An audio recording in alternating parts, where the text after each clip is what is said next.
Hello, good evening, and a very warm welcome to Rangers Radio.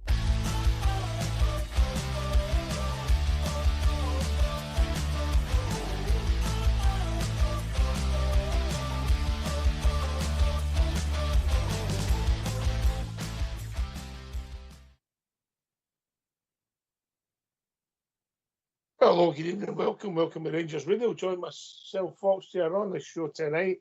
It's Bud Abbott and Lucas Stella. Evening, gentlemen. Evening, Ox. Good evening to everyone listening in this evening. Good to be on my big mucker again as usual on a Wednesday. Evening, Stephen. Welcome to Dream Team Wednesday, people on the big station serving the nation. Looking forward to the night. Here we go. Oh, strapped in. He's strapped in. I said strapped in, not on. Used to, right? Used to behave. Right, Southside, I've heard from me and you people out there. I've not heard from Stevie for the weekend, so I think we'll hear from Stevie first, if that's all right with you, big man. Yep, that's fine. That's All a right, problem. so right after Stevie's finished, we'll go right to the tune, Southside. Aye, keep it brief. I'll try. Listen, Sunday, absolutely disgrace. Flattest I've seen that team, man. Listen, I'll just say this. Clement, clueless, and that team, spineless. Not one player in that park get pass marks. And see, when I look round about, should most of them be pulling that badge or they're onto their chest? Absolutely not, by the way. I've left the grunt, and you know, I was past the angry bit, and I'm just kind of looking at Jamie, and the two are looking at each other. What did we just watch there? It's an absolute disgrace, Ox. And I kind of spoke to Southside about it on the side. I can't believe that we watched that first half and we're saying, right, we need something to change this. The first sub he brings on is Kieran Down, and I'm going, dear me. Why? How can he not change the formation? That's going to be his undoing, Ox. That's going to be his undoing. See this? Just sticking to that stupid setup. How do you not go a 4-4-2? Put two boys up, and even just if we couldn't play through them, try and play over them. Just play the high ball route one, hope it falls to somebody. Just do something different. It was just flat, pedestrian, slow, no fight, no guile. Now, I've told you for the last 24 months or 36 months that we've not got any island in our team. And what wins you games down at Kilmarnock, St Johnstone and Aberdeen and places like that is fight, determination for that badge at your paw. Kilmarnock's not got any better players than us. And they won the game. What does that tell you? They come out with the right application, they come out with more fight, and they come out with more desire. That Rangers team want to go and look in the mirror. The only thing good about Rangers right now is the guys that go and see them and the support. That's the only thing they've got going for them. And I'm sorry, I wanted to give Clement time, guys. I really do.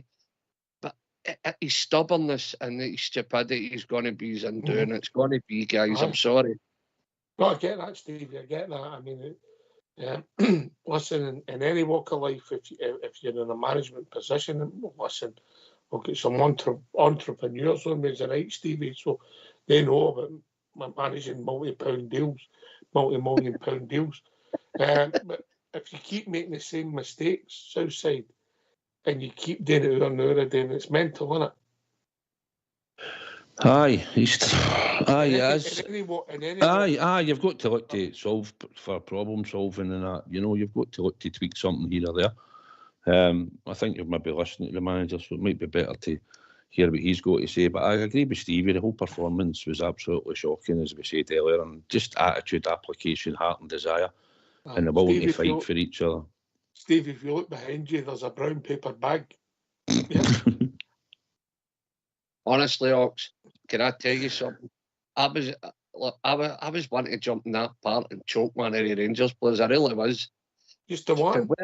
Where all us young boys were at school, we dreamed about scoring the winner and wearing that badge, and we just wanted to be Rangers players. We just loved the club. And honestly, these guys, no fight, no desire. Was there a captain in the park? Come on, man. What did we watch here? That's no Rangers. That's strangers, man. It's an Yeah, absolute we didn't look like a team. We lacked passion, we lacked pace, we lacked hunger, we lacked desire. I get all that. But big man, in this roller coaster, we have to put it behind us and move on. Now, what will be, and the repercussions for it, I don't know how it'll go tomorrow night, but we've got to focus on look forward, no back. Yeah, agree. Aye, is it not the most Rangers thing today? Is drop points there, right? When they drop points, we didn't take advantage, and then we got them more and won them more, and then got to Aberdeen and won up in Aberdeen. Is that not the most Rangers thing today? But maybe that's frustrating, mate. Frustrating. Just Listen, if we go out tomorrow night and play well and get a result, they're a far better team than Kilmarnock. Would you agree with that, Southside? Aye. Aye, and that'll be frustrating. Look, there's a lot wrong, and maybe we'll have a chance to debate it another time. And I'm glad Stevie is not hiding for the problems, and rightly so. But however, what we're going to do is we're going to hear from the manager, as we the press conference was divided up into three parts. Mr. Fox has been busy, and then after the first part, we'll get the phone lines open as we start slowly building our way to our next fixture tomorrow night in the Europa League. So if you two fine, upstanding gentlemen don't mind, get yourself on mute. We'll hear from Philip Clement. Is it an advantage for you that your opponent have already announced the starting lineup for tomorrow and that two of their players, Olaru and Schutt, are missing? First, I get information there were already two teams that were announced, so not one. I hope they only play with one. No, we're focused on ourselves. We're focused on ourselves to play our game, and then we will see with which name they come. But no, it's about us. It's all about that. So one of the players that's not going to play, Darius Olaru, he has been linked with Rangers. Do you like this type of players? Would you have a spot for him in the team? Like your colleagues out of Scotland know really well after the last months, I never go into rumors because then I don't have a life anymore, because there are so many rumors about so many players, and then we would have signed the last year more than 1,000 players, I think. So I will never go into that. So Yanis Hadji scored an incredible goal last night. Are you sad that he can't be part of your squad for tomorrow? Okay, there was a situation that we had in the summer that's resolved because Yanis made an effort, the club made an effort. So it's a clean sheet in that way, but it was not on the European list because at that moment we had to decide things. So we will see for the second part of the season. We hope we can make a new European list, and then we will see to make the right decisions for the club. So you lost the last game, the fans are a bit unhappy. How important would a win be tomorrow? Very important. Also, if we would have had 6 out of 6 in Europe and won the last game, it was also important to win the next game. That's what this club is about. So we're really hungry towards this game and looking forward to have this game tomorrow. Philippe, how would you describe the feeling amongst you and the players after Sunday, and what is the challenge like to recover from that and move on? That was big disappointment after the game in Kilmarnock, what we talked about after the game also, that me, the players, staff, fans, nobody was happy with the level of performance and for sure with the results. So then you need to switch your mindset and look forward, and you want to react as fast as possible. That's what's going on in the dressing room. That's the same with me. So you want the next game to come as fast as possible and to win that one. That's what football is all about, and it's about the really good moments, to enjoy that, but not to enjoy too much, because then a few days later there's the next game and you need to be ready again, and in the difficult moments to switch fast, to react in a good way. So that's what I expect from tomorrow. We often speak about how important the fans are on these big European nights at Ibrox. How confident are you that the fans are still with you and that relationship hasn't eroded? No, of course, fans are not happy now, and you guys and we talked a lot about that, all the circumstances, sportive, non-sportive, of the last couple of months. So that doesn't help, for sure. They're not happy after the last result. They were happy after Malmö, for example, so it goes up and down.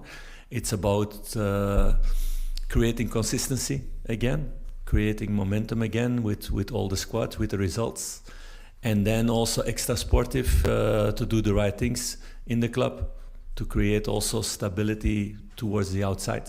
So it's about that, and everybody needs to work hard to get that the next weeks, the next months to come. There seems to be, Philippe, especially after Sunday, a growing number of fans who are losing faith in the direction of the team at the moment. What would be your message to those fans who are losing faith? Yeah, that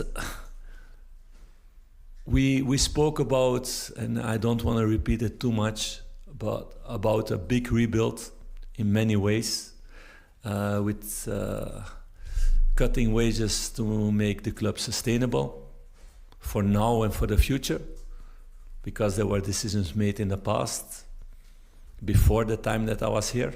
So I stepped in that story after long talks for the long term, also to making long-term decisions together with the squad, together with the board towards that for the future. So we are working really hard with the players, everybody in the staff, to make it as fast as possible back in the level that this club was maybe 12, 15 years ago, or in moments in the last couple of years, but never over a long period. So that takes time, and we're going to work hard on that. It's a process you need to follow. It's about performing well, maybe less days, and you want to avoid that as much as possible. So that was one of the lower days for sure against Kilmarnock in a specific circumstances also now, and it's about reacting now towards Steaua Bucharest. And I have a lot of confidence in this squad for the short term and for sure for the long term also. You mentioned time. Do you have a time in mind when you think this squad will be clicked or will be completed, or the vision that you want? Because those are good questions for everybody who's never been a manager or a player, because there are so many circumstances that you don't have under control that you cannot say that. There are players who come to a team and from the first day they feel good. There are other players who need 3 months. There are players who need 6 months. They are human beings. There are those are no machines. So you can ask these questions, and I understand, and everybody does all over the world. There's not one manager in the world who can say that for any transfer in that way. So we did a lot. We had to do a lot also because of the circumstances. So it's about working hard with the players, with the staff, to get the players as fast as possible in their best form, feeling good in the club, getting the connections together on the pitch, learning how to play together. There are so many things to do, and it's just a small part of all the list that needs to be done. So that takes time. But is there somebody who can predict how fast that goes? Not. And it also, emotions in that way has a lot to do with results. We could have played that game against Kilmarnock also and winning with 0-1. And then there's a totally different emotion for the moment. It's now getting consistency in results, in performances, and growing as a team. It's about that. Why don't you give us a call on 0141 356 1972? It's your show, it's your platform. Let's hear from you.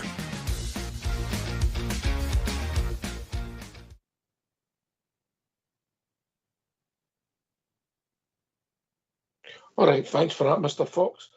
So said some of that, no, but some of that is some of the stuff that you've mentioned in the past about it takes time to build a team, yeah? Basically, yeah. Aye, no, it does. Especially when you've lost a core group of experienced players that we had at the club, whether we were wanting rid of them or no. They were all still experienced players and had been there for a good while, and we're replacing them with new players coming in, players having to adapt to the country and everything else, like we've spoken about before. Young players who will go off for them and maybe make mistakes and stuff, and you're trying to gel a team. We'll try to get two centre backs gelled together. We'll try to get two midfielders gelled together, and that's like the spine of your team. And up front, obviously, you're looking for things to work when Dessers has his moments, but in time you'd expect him to be replaced. But it's a jigsaw, and he's never had a consistent time where you can pick a solid 11 all the time. I believe if everybody was fit, Cortez would be in his team. So when he brought him in to hopefully do well, he's been out injured. We've had Lawrence has been injured once this year, but it's about gelling a team together, and there's going to be, and you're trying to get good performances out of them at the same time. And probably at the start, it's results of your performance, because obviously that's what dictates your job and how long you're going to keep your job. But it takes time for players to gel, and some of you were harsh and proper, I thought, at times at the start. And I did say, look, he's just in. He's experienced at 30, but it's a different league, different country, and he's got to settle in. And I think he started to show a bit better for him. But so even him at 30s took a wee bit of time to settle in, maybe, when you look back on it. Stevie, I get some of that. I think the frustration comes from we're not seeing shape, ideas, maybe, as you said, try something different. We're stuck in a rut, and we're just going down that same road all the time, so I think a lot of the frustration comes for that. I get the point that you build a new team, but get players together. But we're talking about team. We're talking about Kilmarnock. We're not talking about getting away to Bayern Munich. To put it in perspective. You're talking. We're not playing well domestically. No, listen. Look, we get it. We get the fact that he's building a team. He's brought new players and people need to adapt. But I'm not even seeing the basics. The basics to be a Rangers player, you've got to have fight and desire. I'm not seeing that. From a manager's point of view, I don't see a plan B. I don't see any football. I'm not getting it. It was just, what we watched there, you can only go by your last game, and what I seen in that last game was woeful. Absolute woeful. Do you know, it was just as if everybody in the park had gied up. It just looked as if Clement lost the dressing room and they weren't the kern. They were just flat and lethargic. Easy for you to say. I know, mate, I know. I'm just absolutely gutted about the whole scenario, mate. It was pedestrian flat, but getting back to the basics to be a Rangers player, you've got to have a bit of heart. You've got to have a bit of desire for the badge, what you're pulling on and what you're party. For the fans, everywhere they go, they sell their end out. The fans are there backing them. And you can't fight. You can't get in about it, roll your sleeves up and do the dirty side of the game. Come on, man. We're talking about basic stuff. I watched Tav on Sunday waiting on the ball coming to him instead of going to the ball. I watched a guy couldn't hold the ball up and bring players in. Come on, man. It's basic stuff. It's basic. He can tell us that, right, we're trying to get a squad together. We get all that, but come on, we're wanting to see the basics. Kilmarnock were second bottom of the league on Sunday, or second or third. And come on, man. He's going to be Xenon Dunox. He's going to be Xenon Dun. The stubbornness, no changing it, no trying anything different. And I just don't see the basics. As a Rangers player, you've got to fight and desire for the badge you've got in your chest. And I'm not seeing that. No chance am I seeing that. And it's just basic stuff. Steve, Southside, before we hear the second part of the interview, if we get some calls, I welcome. But away from home, a passion of yours, you're not doing a lot of cheering for goals, are we? No, we never created. Listen, this is probably the worst performance on Sunday that we've seen for that. Well, I would think we'd agree that's the worst performance we've seen for that team. When you look at the fight or desire as if we're putting it into whatever you want to put it all into, that is just that's the worst performance that I've seen for a Clermont team. And there is an overreaction for it, but at the same time, you're right. In away games, we've not been creating the chances. And of late, we had, if you think back when we played this system last season, we went on the run. When the wheels came off in the 2 games, after that, you can pick holes on whatever record we had back then, away games or home games, but the players then would have chucked it after that because they knew they'd flung it away. But this season, listen, there's only, what we played, 6 games or something. You know, I think we just need to hopefully stick together, calm down a wee bit, and hopefully Thursday night we'll see us get a result and then we carry it on to the St Mirren game and get the 3 points won, and then we go to Aberdeen. And listen, there's nothing to fear for Aberdeen. They've made a good start, but listen, we go up there and we battle, we fight. Hopefully the players will put that in and we'll get a result. It's not to say Aberdeen will even win their game at the weekend. Everybody's getting excited about them. It's about us. So we need to see what the reaction is for the player. Devil's advocate, mate. What's going to turn up? The Malmo Rangers or the Kilmarnock Rangers? Is that the problem? I'd like to think it'll be the normal Rangers. I'd like to think we'll get a reaction. Look, this is a totally different game to judge on Thursday night. It's a totally different game of football for the off.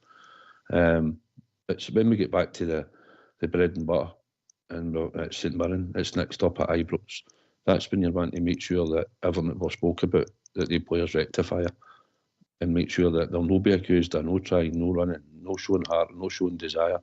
And most of all, we'll create chances and we'll score some goals. And hopefully that will start to change the direction we're going. But listen, there might be more pitfalls as we go down this league programme. Because it is, he's starting at a team, they might have picked up more injuries somewhere we don't want to, and we're struggling. The squad isn't strong enough. You only need to look at the bench. If you took 2 injuries out the main 11 that we're seeing now, and then look at your bench and see how you're going to fill it, it's no very inspiring at the moment. So we need more players in the door, and we need some of them that are sucking the wages, that are sitting on the sidelines injured and not contributing, out the door between January and the summer. All right, I'll tell you what we'll do if it's all right with you chaps. We'll hear the second part for Philip come on, and then Big Stevie can chip back in. Is that all right, gentlemen? That's fair enough, mate. Aye. All right, okay. Let's hear from the gaffer. Philly, just further on from that, what Ronnie was saying there about you ask patience and a bit of time at the start. No, I don't ask. Everybody asks that. That's what normal in this situation. Yeah. With the decision that's made before the season, where this club had to go to stay sustainable and to become better for the future. When we were speaking to you at the start of the season, you said it would take, because it was such a big rebuild, a few months for the players to settle in. You said it would be about October, November. No, you come back and you did it last week also. I don't know you, but I said the team will be better in October, November than it was in August. That's also the case. It will be better also in September. I think everybody was really positive about the Malmö game, for example. That was better than in August. So we need to get to that level more consistently. And there we're working on. And you're confident that you are still on that trajectory? For sure, 200%. Philippe, when you were speaking with the board about your new contract, which you signed, was there an understanding that they would give you the time that you're looking for? Because patience in football is really... Of course, that was all the idea about the contract from the board, and also for me to show that I would not leave if something else came along the way. So everybody who did this job or has worked in football knows to make that rebuild and cutting wages and making the club sustainable and investing in young players for now and for the future, that it takes time. You cannot do that in 1, 2, 3 months. That's impossible. Or you need to have all the luck in the world that everybody directly settles in, that there are no injuries, and that in all the games everything falls your way. It could have happened, That's a small percentage of possibility, but in general it doesn't happen. Philippe? And then for you then, you need the fans to trust in you, to trust in the board and have that patience. Is that what you're saying? Even if results are not great this season? Yes, because it's going to help. And we talked a lot about that last season. And all the fans were behind the story. They were really happy with the story. I didn't go in the hype that moment or in the Harry Potter stories in that moment. So I don't go in the drama also now. There is a big space in between, and we're in that space in between. And the fans will see the next months that this team will become better. But the more they stick behind the team, the more they are positive, the more they are supporting, the more they give the team energy, the faster it will go also. But we understand also from our side that the fans need to see also things on the pitch. So we were not happy with the performance in that way against Kilmarnock. All of us were not happy about that. And I don't want to hide behind excuses of the kind of pitch. It's kind of a reason, but I don't want to use that. Not before the game, not after the game. So we're gonna keep on working hard to make things better as fast as possible. Philippe, John Bennett, before he stepped down, spoke about the club getting away from this cycle of rinse and repeat, sacking managers 2-3 months into a season. But at this stage again, 3 months into a season where some fans are suggesting that a change of manager. But for your point of view, constantly doing that, bringing in somebody new players, new methods, does that just lead to the cycle that the club's on? Is this stability is key to get you out of this? Of course, it's the only way, but it's also not the only way here. It's been the only way in clubs all over Europe or all over the world. If you change ideas every 3 months, 6 months, or every year, of course there's no consistency in the club. So you need to follow a track, you need to follow one process that everybody keeps on going in the same direction. So that's crucial. Otherwise, you always have ups and downs, and you will change a lot, because if you go in the emotion of the day or one result or two results, then you can never create consistency over the long term. It's not going to be an easy process, but it's a process that has to be done. Is that the message? Yes, and everybody's working really hard to make it as fast as possible. So that I can give to the fans. So people who are not happy now, I understand. I totally understand. They were probably really happy with me 6 months ago or 9 months ago. So I'm still the same man working. No, I can say working even much harder than I did at that moment, because there are much more things to be done, not only on the sportive side, but also on the non-sportive side in this moment in the club. So I'm throwing myself on all those things because I engaged myself in that way in the summer and before the summer in all those talks, because I believe so much in this club and the potential it can have for the future and to bring it back where it was before. Philip, do you see enough evidence across the last few weeks that this is a side that's going in the direction that you want it to go in?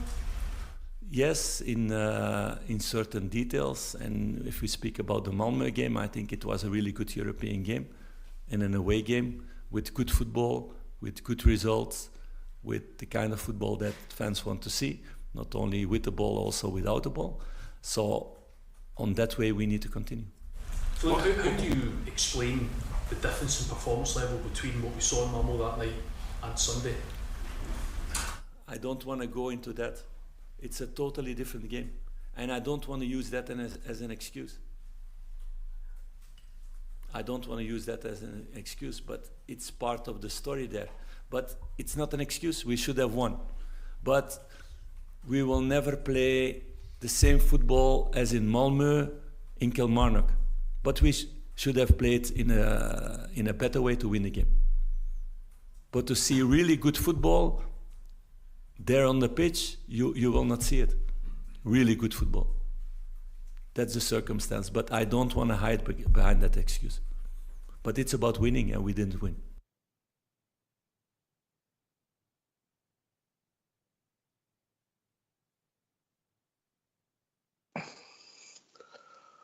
some common sense answers there, but I don't know if it'll wash everybody.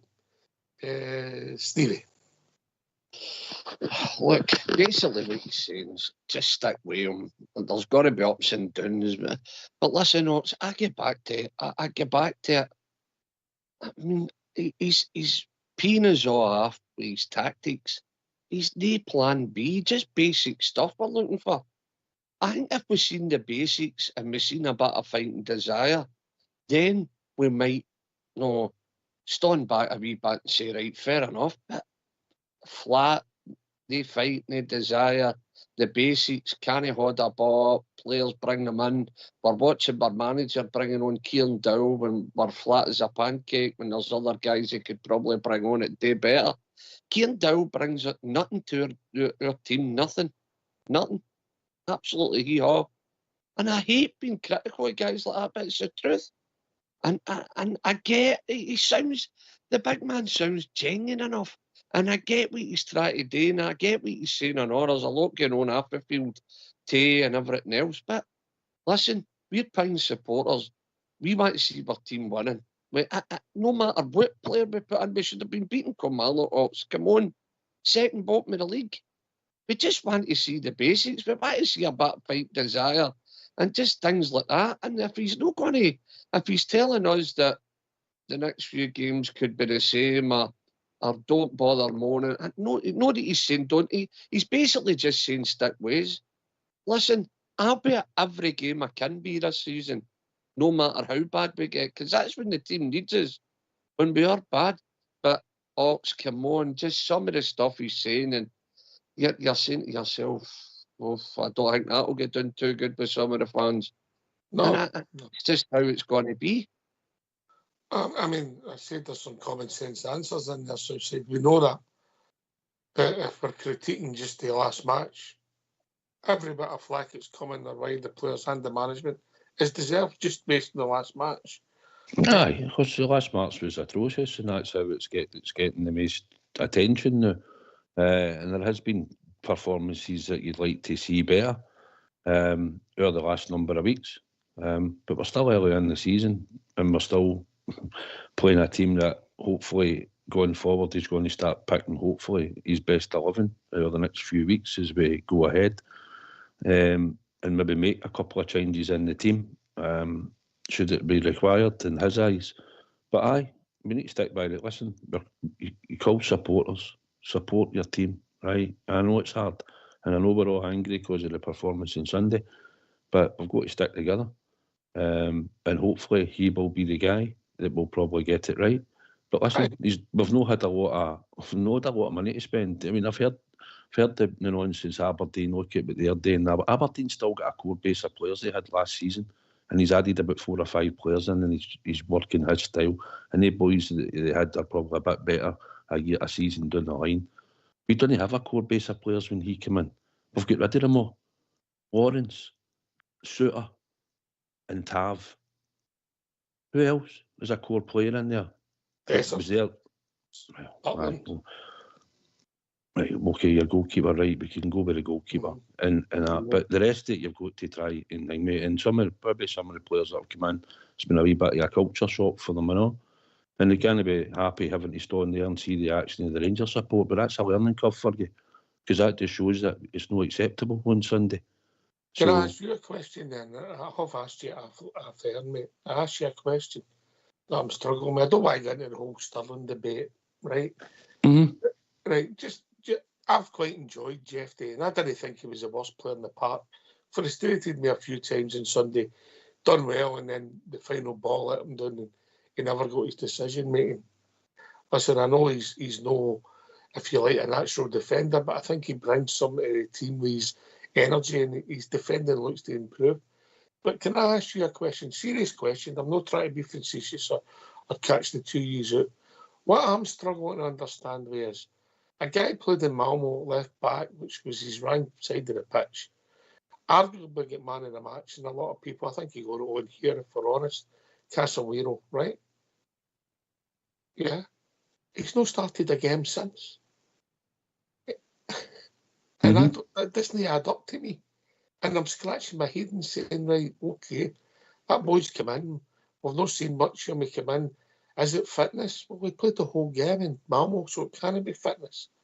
Right? Did he have a reaction? Well, he's been involved every game since, so he can have a reaction. And these are the things that I'm struggling with the decision making. Yeah, I'm not trying to pick holes that I'm just giving you what I'm seeing. Aye.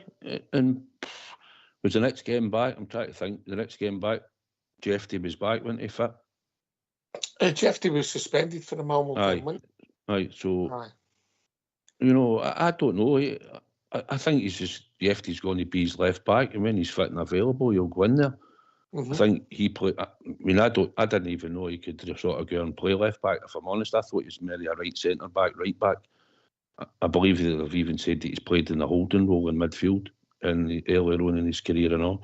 So, and it looks like he can play across the back. He looked pretty comfortable in the left, but he'd one good game. He's not featured. Probably have to ask the manager that question. But if there's only one other place available for him, then what is it, right back in the team? Because Shooter and Proper is his two centre backs at the moment. Jeffy come back in because that's his natural left back, and he's Bolton. So, where do you put Casemiro then? I take it everybody will be screaming in Taft's position at right back. I'm not opening the whole tab debate. I'm just... No, but that's what I'm saying then. If he played well, like you're saying, he played really good at left back, right? So you're expecting him just to hold that position down, and that Jeffy then doesn't go back in at left back. He just goes in there because he'd one good game against Malmo. Is that what you're saying? Basically, well, potentially you come in and you keep the jersey. No offence to the boy Jeffy, who I'm quite enjoying, but what I'm saying is he's just not featured as in the starting 11, and I'm scratching my head, Stevie. I'm not saying that before that Malmo game we hadn't seen enough of him to judge, but he came in and he played really well, and that some of these things are leaving me a wee bit baffled.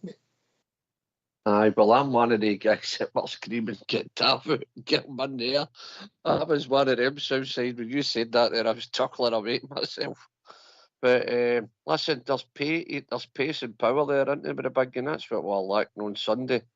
And big Sterling and that and all. But look, that's probably part of Clement's problem. There's too many players playing out their natural positions as well. I mean, how many arguments have we had about players not playing in the right position? You know, maybe that's something he needs to kind of look at as well. But as far as Casemiro goes, you're right. He played out his skin that night and then he was trapped. Whether Clement's got the mentality, if you play well, you keep the jersey, if that's how he feels, or does he just look at the next opponent and see what's the best setup? But me personally, he should be dropping Tav and giving Tav a rest and bringing the big man in and giving him a game and keeping the two of them happy. And it would probably be better for Tav if that happened at all. So it would. I mean, guys like Robert Motherwell coming on and telling you Tav's been flung under a bus, then, you know, it tells you the same thing. And Robert's right. He should be getting dropped when he's not playing great. He's arrested to make a better player. I'm not going into the Tav debate. Oh, no. It's just that Casemiro, where you play him or how you get him in the team, and you play them in arguably his right side for him, and he gets man of the match, and then we've not seen him start. You know, just that. It's just me, Southside. I don't know if you see it. Imagine being pedantic. I don't know. Listen, he had a good game. And that's I don't know whether maybe his fitness and maybe it was a possibility that you couldn't play him again, or you could have, but I don't know. As you say, he hasn't really featured, and when he has, he's been coming on at right back. So I'd like to think that's probably what he's earmarked him for, because Sterling's obviously got injury issues and thigh strains and or whatever he's got, that he's not really fit all the time at the moment. So I'd like to think that he would get that right back position, and let's have a look at him in there, and he looks a lot stronger, more physical, more powerful. So I'd like to see it happen, Knox, but that'll be the manager's decision. Aye, okay. Right, we'll hear the final part of the interview, and then we'll get the phone lines up. We'll give you a shout to come and join us. So let's hear the final part of Philip come on. And we might even hear something about the one of night's game. Maybe. Southside, maybe. Aye, maybe. let's hear for the gaffer. When you look at the season so far, what have you been pleased with, and what are the areas that you need to see improvement in? That's for me a question. Ask me this question halfway when we played the 19 games. That's a good moment to make an evaluation like that, because now it's focused on the next game, and the next game getting people back. About positive points, I was yesterday at the second team game, watching the players, watching the young guys, watching Danilo back, scoring a goal, getting back in shape, and he still has a long way to go. Those are also positive points that for the moment fans don't see. Yes, that's normal, because Danny still has a way to go, but he's going to be also important in that way on the things we want to achieve the next couple of months. But it's daily work in a lot of things. Is Zach Lovelace somebody who's in consideration for tomorrow night? He will be in the selection, yes. And the rest of this team news, Ridwan, is he back? Any other injury news? He's not yet in the selection because Ridwan trained now the second time with the first team, but he came out of a serious injury. It's too fast for him to put him in a game, but he's in a positive way. I feel like one of the criticisms of this team is that there's maybe not enough leadership shown in games on the park. Do you think you have enough leaders in this team? We're working on that to make it better and better, and we have several. We had more before because we had a more mature squad. That's logical. There are several young players with potential to grow in that way. I used Conor Barron as an example in that way, that he did really good things in these first weeks in the club here, and he has a lot of potential for the future in that way. But of course, being a leader in Rangers is something else than to be it in another club. So you need to grow in that role also. That's also part of all this process, that giving these players responsibilities, giving them the mandate to be a leader in that way, and to evolve and to become stronger, and also to see how people react in the difficult moments. Like now, it was after Kilmarnock. It's very interesting now to see who stands up, who has more difficulty with that, who has more difficulty with all the negative attention on social media or in the newspapers or whatever. How to react with that, with the new guys who come into the building, because it's also part of being a player at Rangers that when you don't win, you're not good. As a player, as a manager, as a press officer, as a chairman, as whoever it is. That's part of being at this club. That's also the part everybody needs to embrace, because this passion from the fans, from everybody, you get it also back in the good moments. Otherwise, you don't have those also. Philippe, you know as well as I do, there's a lot of anger after Sunday. One of the main complaints is Rangers' style of football. Too many long balls, too many needless passes side to side. How do you respond to accusations that this team boring to watch? That's two totally opposite things that you say there.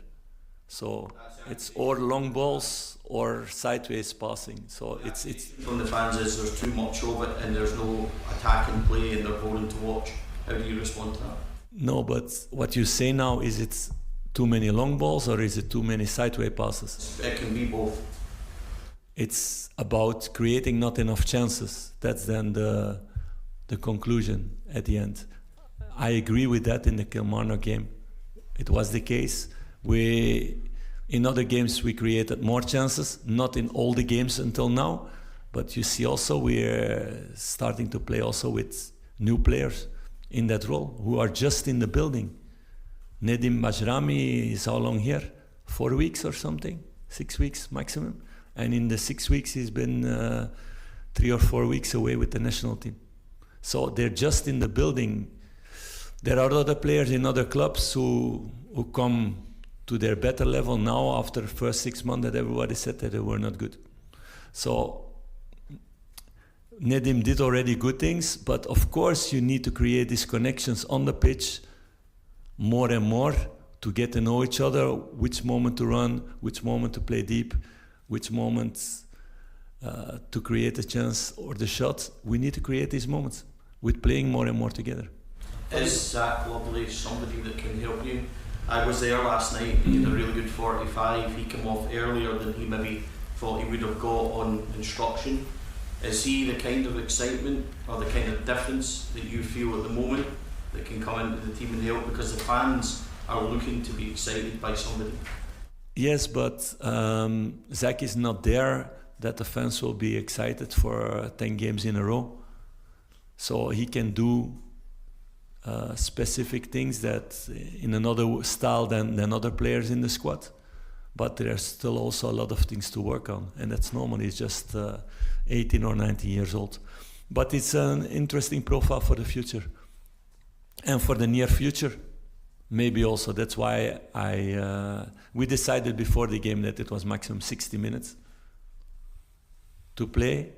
And we would decide during halftime if it was 45 or 60. In 45 I saw enough because I want him on the bench for Thursday also, if it's necessary, that we can use that kind of profile, what we have less in the squad now because of injuries of other players. And then just a word on Bucharest, if that's okay. If they play as they did in Greece and against the Latvians, they could be really difficult. Of course, it's you need to have a lot of respect for them. They have 6 out of 6.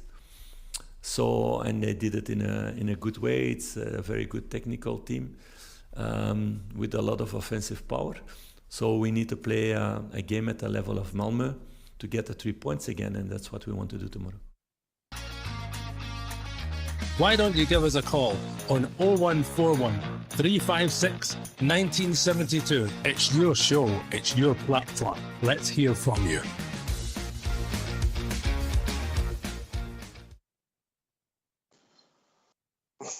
Well, apart from Lovelace coming in to the bench, mate, we have to get one jot of clues what's happening tomorrow night. So Southside, you can give an update on the Southside team, mate. And I mean you're full of 11, no, you're Super 6, all right? Tomorrow, I would go with Butland. I'd play Casemiro at right back. I would play Suter. And if Proper's fit, I would play him. If he's not, it'll have to be Balogun. Yefty at left back. In the middle, I'd stick with I would play...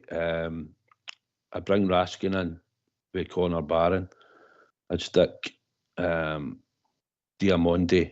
wide left. I'd play Bashwami in the middle, Tierney on the right. And I'd probably stick with Dessers at the start to see how it goes. I'd probably just put him in and hope that he'll have a moment or two in the game. For his last 4 performances, he's big, he plays through the middle, he plays on the shoulder of defenders, and I think we might just have to go with him and hope that he has moments. He doesn't deserve to win the team, but I think it'd be a wee bit much to ask for Igmani than now, but that's the way I would go, because that's the way he's going to go with a 4-2-3-1. So that's what I would pick. What's your views, if you don't mind me asking you, the 4-2-3-1? I have told you, yeah. Listen, Fox did say, I spoke to Fox, he did say the other night, I think, about a 3-5-2. And I think the 3-5-2 does look decent because you can probably play your two. You could probably play Bashawiro up on the right and Jefty wide left, and then you've got a choice of 2 of your midfielders in the middle with just the one, and then you've got your 2 strikers, or one can drop and one right through the middle, whatever. Or else, if you don't use your 2 full-backs, it gives you a chance to use your 2 wingers in the wide areas and don't have full-backs. You know? So it's up to yourself what way you do it. If you don't want to play the right back on the right wing, you could play Tierney in there. You know, some teams do it. Maybe play Jefty on the left. It depends on what you're looking at in the team and what you're looking for against how you're going to hit the opposition. I think a 3-5-2 would be better for us. I think then we'd be more in the midfield and we would be able to get past through, we wouldn't be so wide open. But I don't see that happening unless he has a major rethink. Mm-hmm. Stevie, I know sometimes the subtlety of the game, that's your strong point, the tactics and shapes and all that. You just want past the B, get the ball up the park, put it in the net. And I'm not being cheeky when I say that, but what are you thinking? How do you think he's a guy that would make bold changes tomorrow night, or do you think basically you're going to get the same 11 starting again for Sunday? What are you thinking? I think he'll play the nearest the way he can get Sunday, no less. No, the big propper's injured.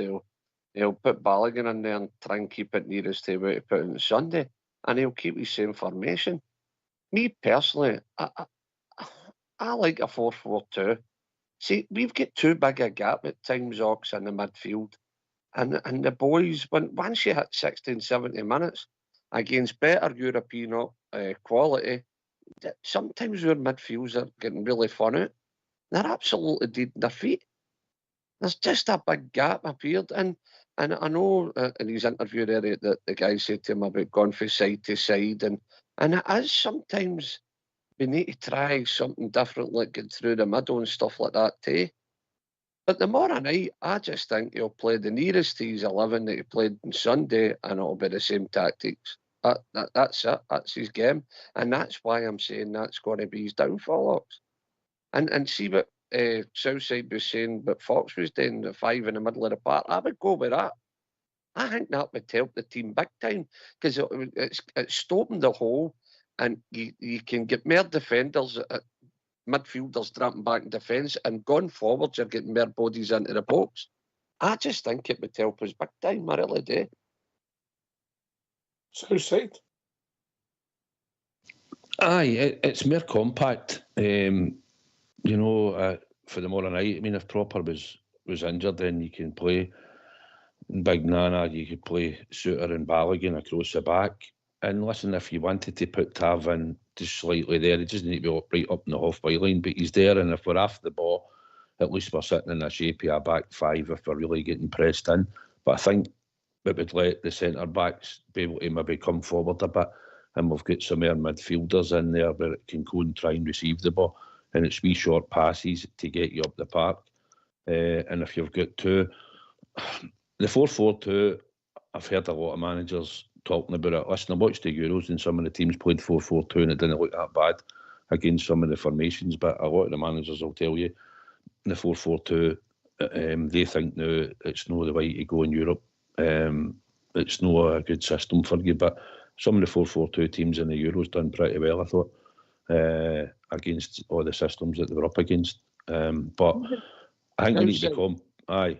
Even the 3-5-2, just do something different. Aye. Listen, it might help the team going forward and in defence, and it'll plug the hole in the middle of the park, because there is a big gap. And Diamante, he was looking as if he was breathing through his butt on Sunday. You know what I mean? It's that sometimes you've just got to tweak it a wee bit. Just tweak it a wee bit and see how we got on. But I'll tell you now, he'll play the nearest team to Sunday, and he'll play his own formation. He'll play the same formation. He'll not play a 4-4-2 or a 3-5-2. No chance. And by the way, any manager watching your team at all will say, just stop them, just push your men right on them, their wingers and their fullbacks, their wing-backs. Cut that out the game, because we don't get through the middle. We don't change it. We use width all the time, and if they stop your width, then we're snookered. Even if you played the one-up and still played, I mean, you could have, just for talking's sake, you could have Raskin, Diamondi and Barron in there, Bizrami. And if you've got Jefty sitting where he can go down the left, and you've got either Tav, if you've got him on there, or Cherny wide right, he can go down the left. You can still have your main striker, but you've still got somebody, Bizrami can go up and join and go and look to play off him, and we've got wingers that will go down, so it means when we get down the line, you should have midfielders hitting the edge of the area, getting in the box, and you should have your number. So we'll call him a number 10 as he is, but he'll play in the 5. He should be in the box, your strikers in the box, and at least Diamondi, Barron should be hitting the box. And if you've got Jefty wide left, he should be hitting the box. You know, when that ball's coming in, you should have enough bodies in there. Whereas it is now. Is that one of the criticisms, so saying that sometimes, to be fair in Dessers, mate, it looks up and they can't see another Rangers player. He's that isolated. Aye, listen, we had it. Listen, Gio done similar when he was there. We had the winger out and he played it into Kolak. It was the only one that was usually in there at times. And that's the thing. When we're going down the now, McInnes would have looked at us. He sits in the European nights and watches us. Sometimes does telework and all that. He would have watched us. Squeeze the ball wide, put it in. Who we putting it into? Dessers. I've got 3 big lumps of wood in there. One of them will win it because he's no great in the air anyway. So we've knocked the ball in. And that's it. We've only got one man in there. There's no another midfielder busting. You seem to me that 3 lumps of wood will beat 1 lump of wood. Is that what you're saying? Well, that's what it's like, innit? But they 3 were just going to win balls all day. He's no prolific in the air, right? He's not Derek Johnston, Mark Catley, anything like that. You know, he's had the odd headed goal, but that's not the type of player he is. You know, it's no. But he's got to make runs and all that. But I think if he'd marry a congested midfield, we'd be hard to play through, and when we break, we should be able to break on teams where we can go wide, we can get through the middle, and I think then teams will no pass through us. And if we have to push up a bit as a press, we should be able to do that and all. And I think it'd make us more compact, because I think we're just far too wide open. Can I say something? Southside Day, right? Think about it, right? Half time comes, right? Desert gets whipped. I thought we'd nothing up front after Desert's went off. Well, that's what we don't. We don't, mate. That's the reality. Big man, come on. No impact, no nothing. No target man to put the ball up to. No, absolutely nobody. But where Desert's frustrates the life out of me as the basics, the ball's played up to him, hold the play up and try and bring somebody in right or left. And that's where he frustrates me. But let's be honest, brutally honest. Well, we're worse off without him. Because Igman's not the answer, let's be honest. Boy, Igman, he's not the answer. But anyway, as you were saying, it only takes 2 idiots to outvote a genius like myself, you know what I mean? It happens in Dream Team Wednesday all the time. Are you saying the wee gang on you? Is that what you're saying? That's exactly what I'm saying. The Abbey Burns Brigade, yes. But anyway, boys, we'll be there. I think you'll find you wear an apron more than me in Southside every night about 6:30 in your house. Oh dear. Lower the tone. Right, anyway, it's we're getting near that time of the night. Gents, we'll move with a couple of minutes early, but we'll have a tune. Any preference tonight? Southside, you had a word with your mate? No, I haven't. I'm sure he should know what to play by now. Mm-hmm. What are you looking for, Stevie? Are you looking for something? Aye, I would like a wee Scottish lament. Maybe Cock of the North. I like that tune. That's magic.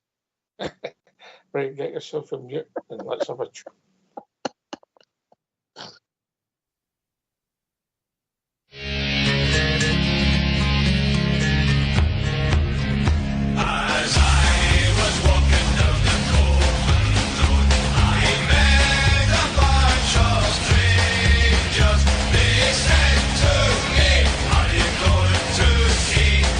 Famous Glasgow Rangers. So I took them up to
why don't you give us a call on 0141 356 1972. It's your show, it's your platform. Let's hear from you.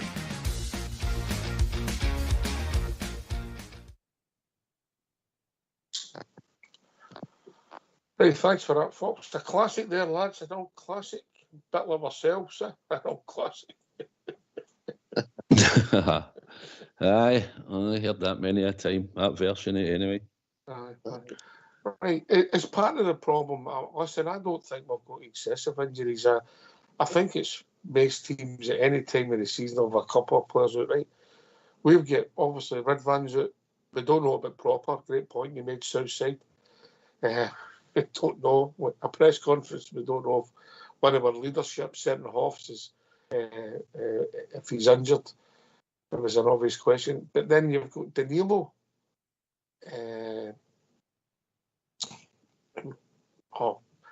Cortez. And I've just, the guy's names are right out of my head. The flying winger who constantly gets him on nerves, Southside. Matondo's a man. So they're three forward players. Maybe, Matondo can frustrate us. Danilo, we can't judge, because let's be honest, Stevie, we've not seen enough of him. And Cortez was fresh. Is that the problem? Like, haven't they got any options up front?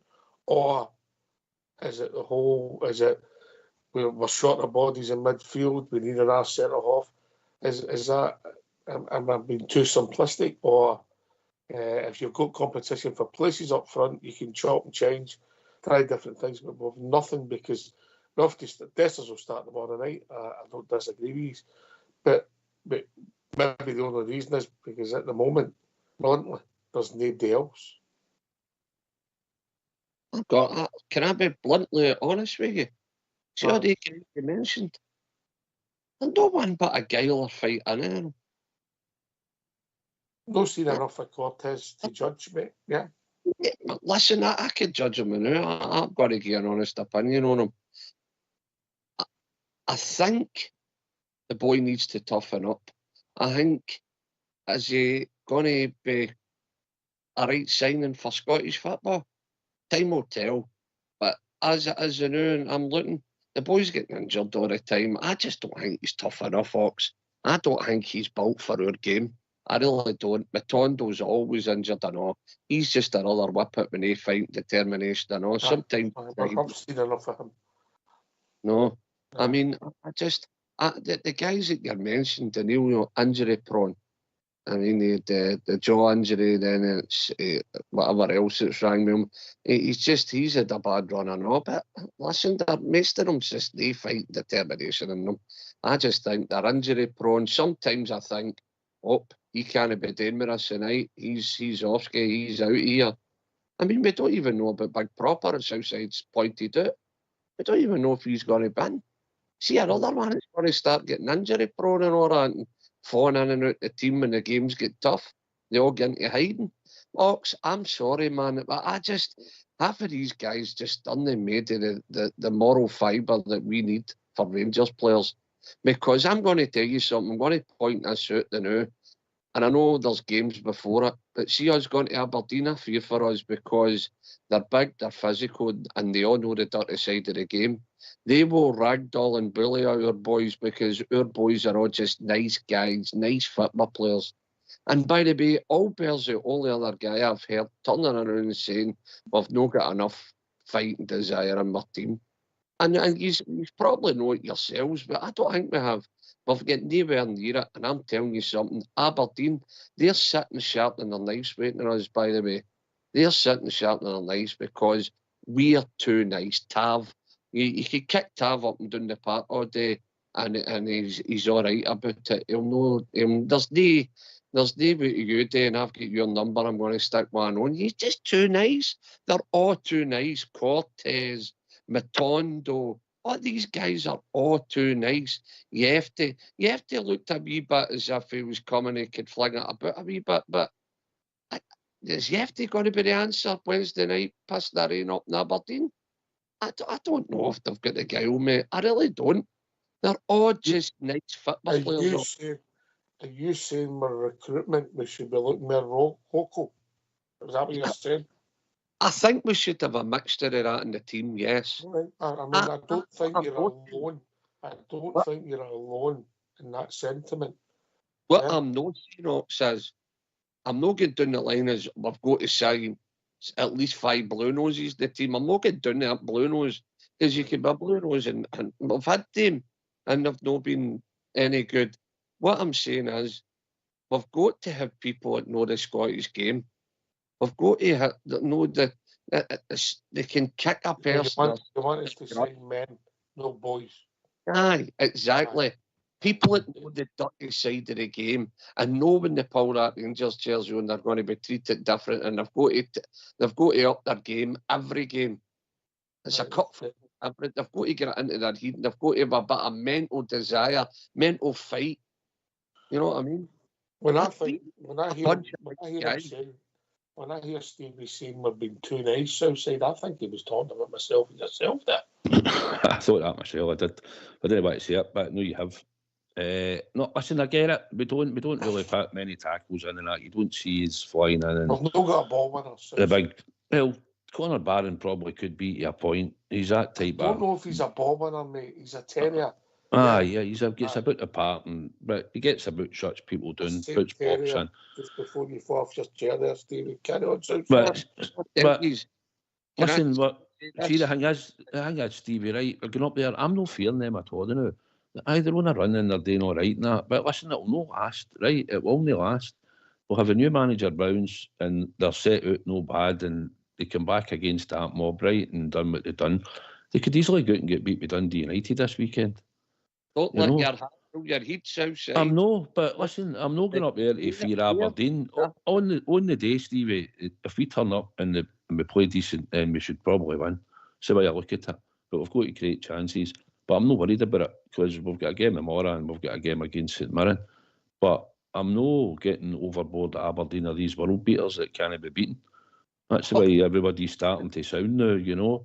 See when you look at the state of what Clement's had today since he came in. See when he walked in that door, what did we all say when he walked in the door? Sort this mess out, right? Get us back to winning, and he said a total of 55 games, and out of the 55 games, he's won 38. So, and that was for last year, this year, and you can see that the team chucked it after the players that were responsible for the Dundee, Ross County, and Motherwell games, because they're the ones that missed all the chances against Motherwell that day, and Kelly just was making save after save. They weren't putting the ball in the net, and we get sucker punched. And then we didn't carry the job at Ross County, because bad finishing on the day. We lost 3 goals, but we could have scored a lot more than 3 that day. So the players have got to take. So as we're talking now, if we don't play Dessers, we don't have a striker. That's how bad we are now as a squad. Yeah. So you can see what he's trying to work with and what he's trying to do. If we're saying Dessers is the only striker we can really put our hat on, then that shows you how bad it is now. But can he not see Dessers might need a horn, Southside? Right, but that's all we've got as Dessers, right? We get it, his horns are tied, he's got to play him. But can he not see that he needs a horn? Can he not see that he needs to try and change it to suit him? That's where I'm losing the plot, the will to live. Right, come on, Southside. Aberdeen. Aye. Listen, they'll be up for the fight. Can you see that Rangers team being up for the fight getting up there? Oh, I'd like to hope so, mate. Aye, I would like to hope so. Because listen, one at a time, used to one at a time. Have we really been outfought in most games in the last wee while that we've played? Have we really been outfought? We've not played well, but we've won games. That performance on Sunday is the worst we've seen, Stevie. The worst. Yeah, I agree with you. Right, and that's where the reaction's coming from. It felt, to me, I said it Monday, it felt like that team looked like they had chucked it. That's what it looked like for the manager, because that's how pedestrian it was, and there was nothing happening. But we'll see what the reaction is over the next 2 games. This game tomorrow night's a totally different game for Sunday's game. But we'll see what the reaction, and if they've got any pride in themselves in that jersey and the club at all, and faith in the manager or trust in the manager who brought them to the club, then they should get out there and do their job. because it's them that weren't running hard enough. It's them that wasn't running by players. It's them that wasn't flying into tackles. It was the players that weren't doing it. No, that's the thing. So it's on to the players. Better get their finger out and start showing effort, heart, commitment. And you can have a bad game, but at least go out and show something. Couldn't even pick a player on Sunday. You could have said, you know what, he was all right, the rest of them were rotten, but he at least played well. Nobody. Nobody, mate. Nobody. You know? No.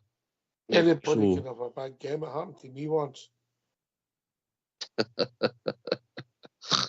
And by the way, I'm going to tell you right now, I chipped a pie. See that squirrel of theirs? See if he walked by one more time, I was on that bar. I was stuffing in that squirrel. Telling you. Well, I had a very good friend that was sitting just behind you on Sunday. Aye. Who did mention you weren't at your best with the pie situation. That's correct. I actually bumped into. I was at the man I bumped into as well at the pie stall. I would imagine it might have been, yes. Oh, I lost the plot, Ox. I really did. That Rangers team really, they don't know what to do. Well, I put it to you another way. On Sunday when I came home, it was like a death in the family in this house. And I'm telling you, that's how it is. Weekend ruined. They ruined my weekend. You're thinking, the man came on, they've dropped at points, right? You're going down there, I'll give them a lift. And they were woeful. Absolute woeful. But anyway, listen, look, Southside, I disagree with you. Just to let you two years know, you can't go anywhere and I don't hear it, but all right. I know you're the editor and a digger, but come on now, stop sending your pies. Aye, he knows Wally Vass. I think that's the issue, Stevie. Anyway, we'll be joined by Robert. Evening, Robert. Good evening, Oxford, Southside and Big Stevie. Evening, Robert. Night, guys. How you doing, Robert? Oh, brilliant, guys. Well, no brilliant, actually. I'm still heartbroken after that on Sunday. Listen, guys, can I just say something? Oxford, can I take you out of the equation because you're the host? I don't mean to... sometimes my tone comes across if I'm digging out people, right? And that's the last thing I want to do is dig out any Rangers fan. But I'm listening tonight. I'm listening to two die-hard Rangers fans, Southside and Big Stevie. I'm listening to one guy who I feel is making excuse after excuse for this Rangers team, and I understand where he's coming from because he's a Rangers die-hard, and I'm no digging him out. And I'm listening to another Rangers die-hard who, for 2 pins, would just go off on one, and privately he probably does, and that's Big Stevie. Guys, this is no good enough. We cannot...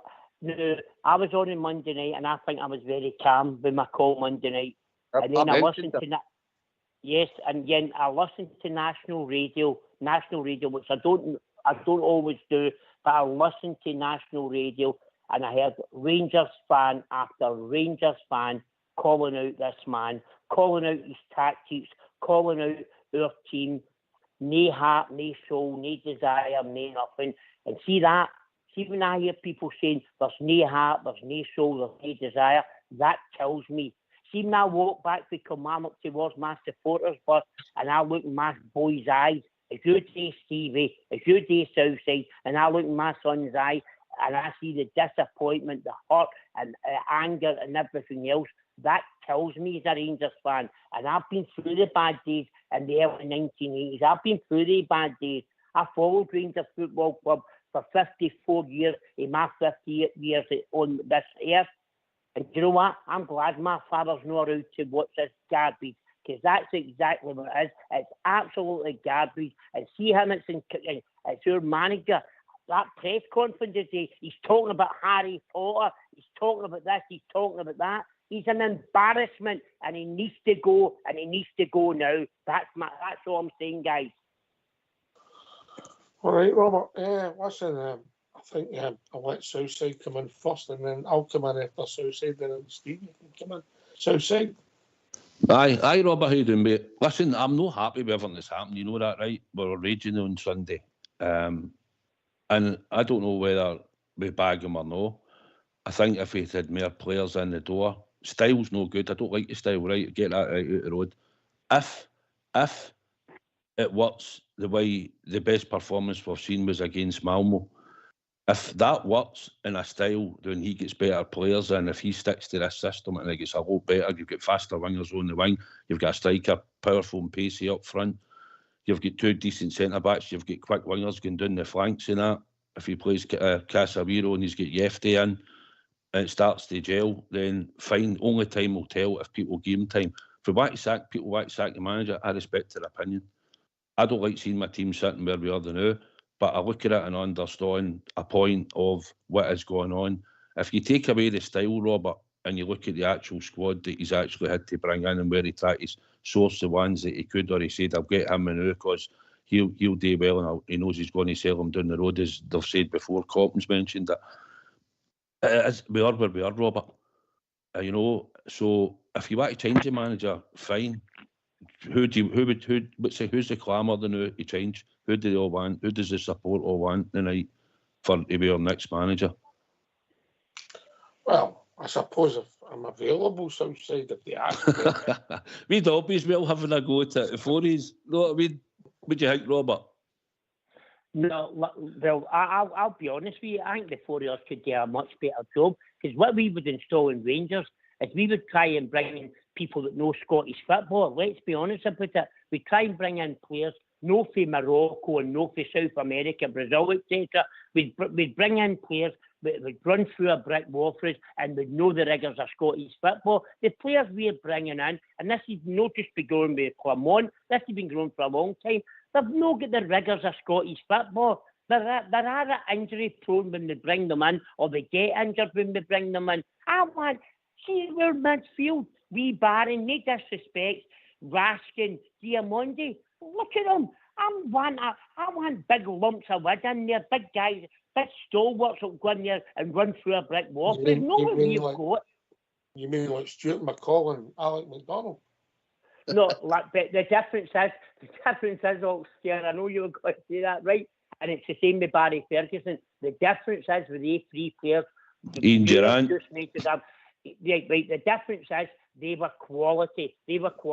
We don't have one bit of quality in our team. Durant, McDonald, Barry Ferguson, Stuart McCall, they were quality. We don't have any quality in our team. That's the point I'm trying to make. That Bobby Russell was a killer, Robert, wasn't he? But listen, Bobby Russell was a great. And listen, see when Bobby Russell played in the Rangers team, along with David Cooper and Gordon Smith, etc., we had a lot of duds in our team at that time, but they still had quality, and that's what we don't have nowadays. Listen, I was taking the P a wee bit there. They were all good. No, that's okay. You can understand. I'm hurting, and I'm on here the night. If I was taking somebody for that in that mould, if I'm honest, I think, and it's somebody that came for no fault for you, and I was to put him in that team that's now, I think it's an Ian Ferguson man missing, and that's the offence to young Connor. And Southside, I know you're going to fall off your chair when I say this. I know it didn't work at Parkhead, but there's something that boy Sterling's got to go in there and he's got to maybe start playing again. And it might be with Barron, because we need a ball winner. He's the only one we've got to get any physicality. He might be, but he's never fit enough. He's never fit enough. By the way, I read the other day, mate, he's only started 13 league games for us. That's an issue. That is an issue, no doubt. Now, right, Stevie, in you come, mate. What can I say?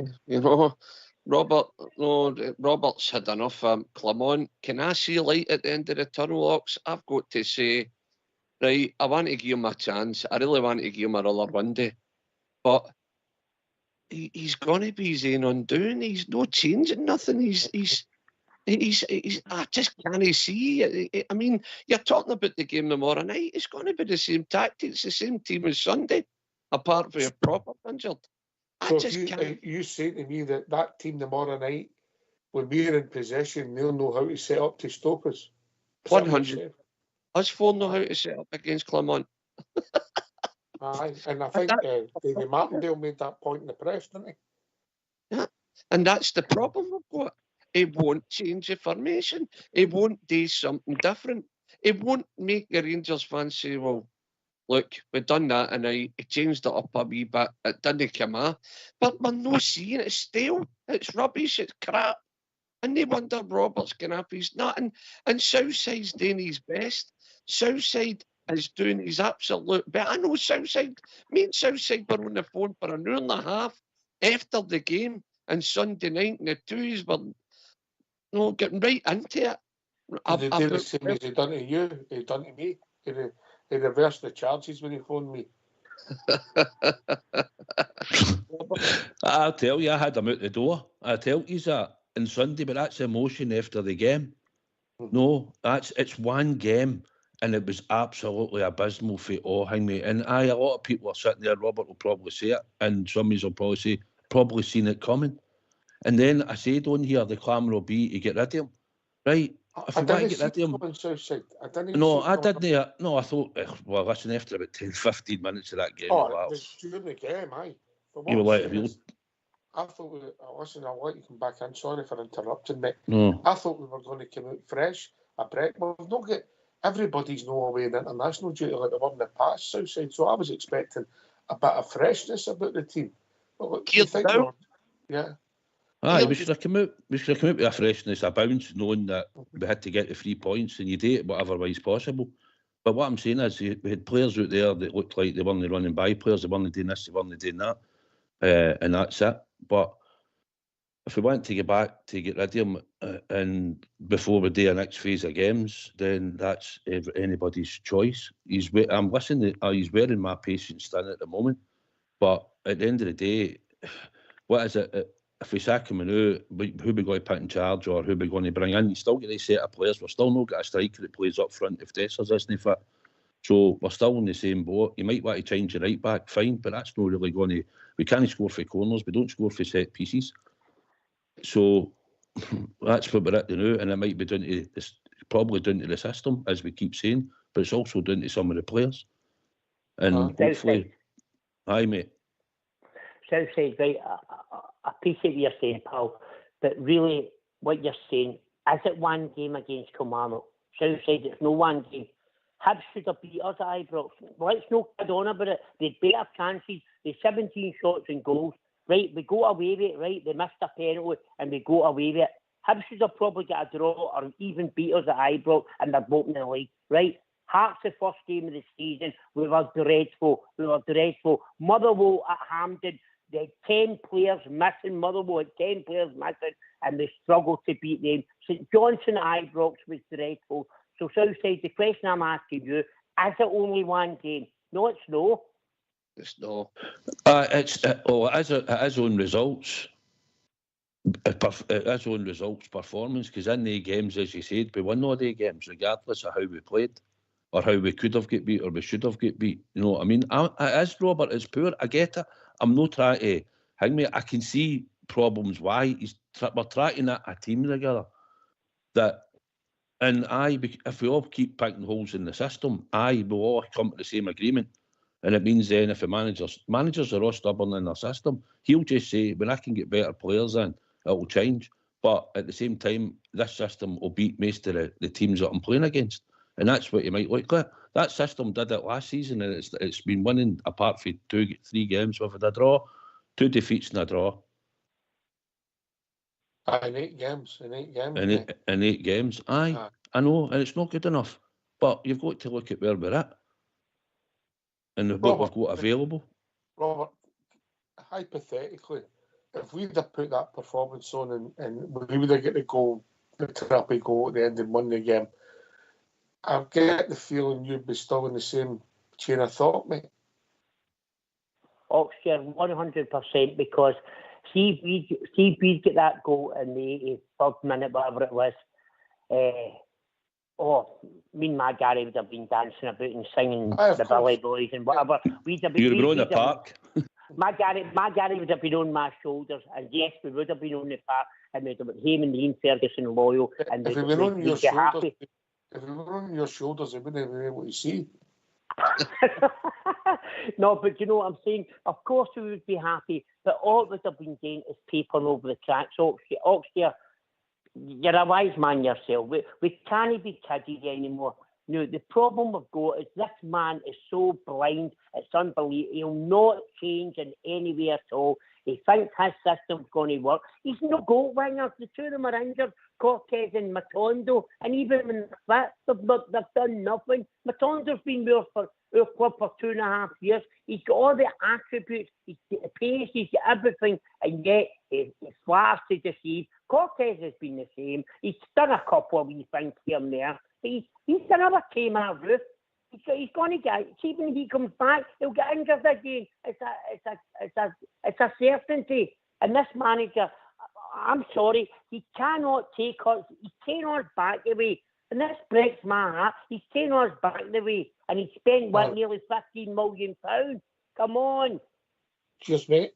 Listen, I don't know if I'd have played Matondo on Sunday, even if he was fit, didn't it, come on? You know, if that makes sense, Stevie.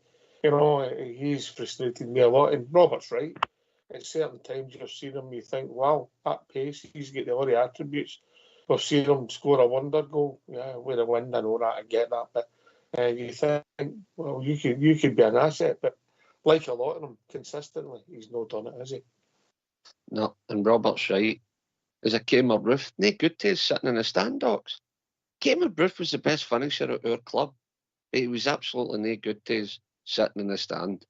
Let's be honest, he was picking up a wage. Part of the problem, picking up big wages and sitting in the stand. He would come on for 2 games and then you wouldn't see him for another 3 months. It's just no good to us. Matondo, Cortez, all these guys are no good to us. They're just injury prone. They're made of Weetabix and they're no good to us. And the Bears are all getting fed up. As Robert said, the most true thing there, all we're doing is paper nearly cracks. We're robbing Peter Iggy to Paul. We're kind of fixing one thing and the other thing's gone.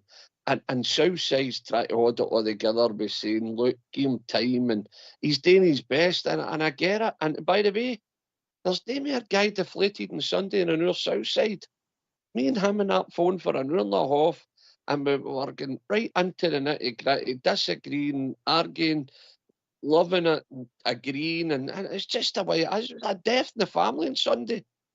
And Southside, no matter what happens, we'll always be up to our knees in Conall Greaves, brother, and we'll be there, win, lose or draw. The team need us, and this is when we've all got to go buy the tickets and support the team. Unfortunately, I'm with Robert. I just can't see light at the end of the tunnel. I get that. The man is, and the man's doing it himself because he'll no change anything. No, even just never forget the formation. Just even during the game, just make them play through the middle instead of going to the wings, into the middle of the park, and out to that wing, and then back into the middle of the park, and out to the left. It's the same. Everybody knows how to set up against them. Everybody, the dogs in the street. I get it, mate. I get it. Listen, Southside, if I'm being honest, and I think you can back up on this, even last January, February, March, when we were on a good run and we thought, right, we've got a chance here.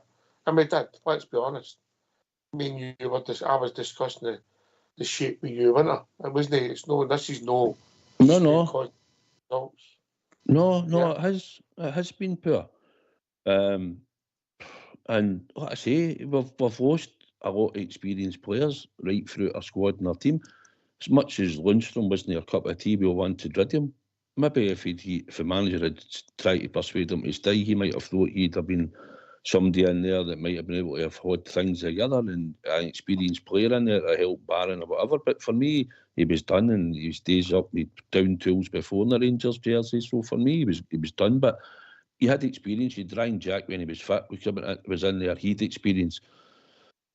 We had Golson at the back. Had experience. They sort of had people together, organised and all that. Tav's coming at the end where we should start to phase them out. And it's just the fact that we've got a few youngsters in the team and we're trying to just blend a team. Diamondi's no really at it in the league games. He's been no bad in certain European games, but in the league games he needs to do more. But then that might not just be his fault because I believe he played wide left in the team he played for before. But in there, he wants him to play in that too at the moment. That might change when Bijrami maybe goes into the 10. let's not be kidded. Lawrence is doing all right, but he's not got pace, he's not got the physicality. He was abysmal on Sunday, Tom Lawrence. Banjrami looks a good, comfortable player with awareness, good ability. I watched him at the Euros and he looks a good player. When he can get settled in and it's about forming partnerships with people, I think then it might change. But at the moment, the only thing we can all agree on mostly is the system. And if that's what's killing us now, then I just don't think managers change. Gerrard didn't change much. Bill didn't change. Warburton didn't change. So why do you expect a lot of other managers to change their philosophy? And what happened to him? I know your best buds with Tom Lawrence, but however, he was abysmal on Sunday. He was, aye. Anyway, we'll be joined by Smurf, evening Smurf. Evening Ox, evening lads. Hope you're well. I just thought I'd come in and join the jamboree. No, I was just thinking, see for the life of me, forget all about systems and all that. We just need good players, don't we? You know what I mean? We just need better players. But you don't need square pegs and square holes, mate. Oh, you do, of course you do. But overall, we just need good players. I'm looking at that boy proper, right? And he's been a bit hot and cold. He's had some couple of good games. You know, you've got to settle in. It's a new environment, etc., etc. Massive club, all that good stuff. But I was looking at Lewis Mayo. Is he really any better than him? Can we let him go? Well, playing different positions, but no. I get what you're saying. Do you know what I mean? Mayo's no good. Listen, proper, what he's got, he's very good at the cross-field passes. Yeah, and he brings the ball out and looks okay. Does he look the most solid defender? I don't think we've seen that yet, Smurf. Yeah? No, not at all. No, he's no. And there's Casemiro. I was looking at some stats. He's played the number 6 role and all. He's played the right one. Is he this year's Dejan Sterling, mate? Well, I'm not saying that. I'm just saying whatever he plays, he's going to improve that team. He's going to improve a team. Conor Barron didn't start every game for Aberdeen last year, coming off the bench. And I'm sitting there going, well, you're raving about me. I think we're miles off at midfield. I really do. I think anybody that's got power and athleticism. Well, Stevie Rat's system, and I'll let the boys come in. Just quickly, lads. Robert can start. Stevie Rat's system. We've no go to midfield, mate. That's part of the problem. Robert? No, I get it. Oh, I was at that game on Sunday and watched. There was no midfield there. And it's all right saying, I know what Smurf's saying about you, Conor Barron, no playing many games for Aberdeen, but he needs help in there. He needs an anchor man. He needs a proper number 6, somebody who can take the game to the scruff of the neck. Do you know what I mean? And I know we tried to sign that boy, the Spanish boy Jordan, and I know we tried to sign another boy we didn't get, but that's a position. There's 2 positions we 100% should have filled as a number 6 and as a striker, and we didn't do it, and now we're finding the cost for that. So I notice your favourite numbers are 6 and 9, Robert. That's all I'm saying. South side, then Stevie. I do. You're right. You try to sign the boy for Seville, Jordan, and I think you try to sign that boy Klassen in September, and he didn't want to come. 2 boys that have played the number 6 role and at a decent age, like 29, 30, which I think would have helped us. And I think he thinks in time, building a team, if he thinks he's getting time and we start winning the league games more positively and keep going, I think January that will be one of his most considerations, will be that number 6. I think he wants to nail it. The fact he's tried to... Well, at the moment, Barron's seems to be running about and doing a lot of work. It just looks wide open. I keep saying we're playing 10, 15-yard passes to each other, and that's how big the gaps are at times. And I think when we get it forward, I think you rely on Czerny to do something, or you're relying on Barjami to do something on the wing with a bit of skill to get by the player one-on-one, go and beat your man, go and do something, affect the game. And I don't think that's when the midfields are running up and helping them on the wings or going inside and supporting. I think that's the issue, but I think if you've got a more mobile number 10 instead of Lawrence, I think that might change. Where I think Banjami's got a wee bit of pace as well about him, but he's got a good vision and a good eye. So I'd hope that he'd start to improve in there, because we need to get Lawrence out of there long term. Do you know what I mean? Or kidding aside. Stevie, midfield, they've got a lot of ground to cover, and that's one of my problems personally with the system. But and that's I'm not having to go at Connor Barron or even young Diamondi, who I thought was poor on Sunday, but I'm just saying they're getting left exposed because of the system in some games. System's killing us, System is. I mentioned it earlier on, I don't know if Smurf heard me, about the hole in the midfield. And it's a system. It's a system. It's no helping the boys at all. But what I will say is, even if you change the system, we need a bit of iron in that midfield. We need a hard man in the midfield. End of story. And the best way I can maybe describe it is Ian Ferguson in the midfield. We need a Fergie in the midfield, a hard player, a tough player to bring these boys on and talk them through. They're young boys. We need somebody that understands the Scottish game. We really do, because I just think the system now is killing these guys, the hole in that midfield. Now, games are won and lost in the midfield. Would most of you agree with that? That games are won and lost in the midfield? And we've got a big hole in ours every game. And they guys have to cover that. 3 players have to cover that whole midfield. And I just don't think. Honest, mate, it ain't 3. It's 2. Aye. Smurf. Yep, it's 2. Aye, you're right.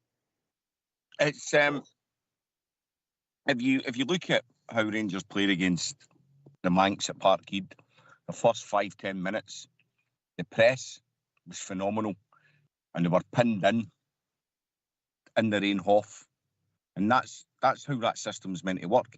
But of course, there's a big hole in behind, and you can't keep that up for 90 minutes unless you're sort of Barcelona for 14 years ago. You just can't keep that up. So ultimately, I don't know if anybody listened to Derek McInnes's post-match interview. He said that they sort of galvanised, in front of the Rainbow Oaks and sort of countered the press, and then they all went at the same time. And he literally said to attack the hole in behind. An opposition manager telling him what he's going to do. Exactly. This is what we're talking about. And you're sitting there going like that. I would know how to set a team up to exploit the gaps in our team. That's the problem. They're glaring. Robert? Oh, sir, can I ask you a wee question, right? So, Sunday we played Kilmarnock, right? Rugby Park. Now, we all know that horrible pitch, right? We're not making excuses about the pitch, right? Because it's the same for the two teams. Now, Kilmarnock are a big, bustly team. Physical, right? They'll get right in your faces and all that, right? Now, where was your physicality? I'll tell you, there was 2 of them on the bench, Balogun and Casemiro. And I know people say, oh, but Casemiro came on with about 15 minutes to go and he didn't come out and he caused the goal because he kept them on side, right? But you can't judge that boy for that, right? So we 2 bustly boys on our bench. Why? Why did your manager not start with Balogun and why did you not start with Casemiro? Because, you know what I'm saying? Because he's too stubborn and he wants to keep the same team, the same shape, the same players that let us down time and time again. And see the boy Casemiro, as much as we might criticise him for not coming out and keeping him on side, he was man of the match for Holland under 21 to get 2 assists. Yeah, the boy must have been flying when he came back to Rangers training ground, and yet he put him on the bench. Can somebody answer me that question? Right. We discussed that just before you came on, Robert. I used him as an example against Malmo. I don't know how good the boy Casemiro is. We've not seen enough of him. I know that when I seen him against Malmo, I was really impressed, and he played the full 90 minutes. I think that we've got to try and get your better players, if they're in form, on the pitch. Yeah, on the pitch. Just my view, Southside. Aye, Robert, the only place you weren't going to play him at left back again the second game, were you? If Jeffy was back fit because he was suspended, because he'd probably think that Jeffy's his left back. As I did say, if you were going to give the boy a game, you should have probably played him at right back. But there could have been reasons why he didn't. He might have been down to a fitness issue, it might have been down to whatever they've said, or it might have just been he just took him back out.